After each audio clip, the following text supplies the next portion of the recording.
പരിശോധനയ്ക്കാവശ്യമായ ജലം ശേഖരിക്കുന്ന രീതി വളരെ പ്രധാനപ്പെട്ടതാണ്.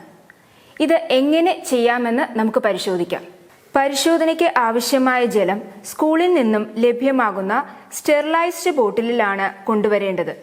ഇതിനാവശ്യമായ ബോട്ടിൽ ചുമതലയുള്ള അധ്യാപകരോ ഉദ്യോഗസ്ഥരോ നൽകണം. ഇതിൽ പരിശോധിക്കേണ്ട വെള്ളമല്ലാതെ മറ്റൊരു വെള്ളവും എടുക്കാനോ ബോട്ടിൽ കഴുകാനോ പാടില്ല എന്ന കാര്യം ബോട്ടിൽ കൈമാറുന്ന സമയം പ്രത്യേകം പറയണം. ഇത്തരത്തിൽ സ്റ്റെറിലൈസ്ഡ് ബോട്ടിൽ ലഭ്യമല്ലാത്ത സാഹചര്യത്തിൽ വീട്ടിലെ വൃത്തിയുള്ള നന്നായി കഴുകിയ ഒരു ബോട്ടിലിൽ ജലം ശേഖരിക്കാവുന്നതാണ്. ഈ ബോട്ടിലിൽ നേരത്തെ ഏതെങ്കിലും തരത്തിലുള്ള രാസലായനികൾ എടുത്തത് ആകരുത്. അതായത് ലോഷനുകൾ, മണ്ണെണ്ണ, പെട്രോൾ, ടർപ്പന്റൈൻ മുതലായവ. കിണറുകളിൽ നിന്നും ടാങ്കിൽ ശേഖരിച്ചതോ ടാങ്കിൽ ശേഖരിച്ചതിൽ നിന്നും പൈപ്പിലൂടെ വരുന്നതോ ആയ ജലം സാമ്പിളായി എടുക്കാൻ പാടില്ല.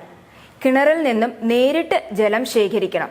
കുപ്പിയിൽ വെള്ളമെടുത്തു കഴിഞ്ഞാൽ ഉടൻ തന്നെ അതിനെ അടച്ച് സൂക്ഷിക്കുകയും അതേപടി ലാബിൽ എത്തിക്കുകയും വേണം.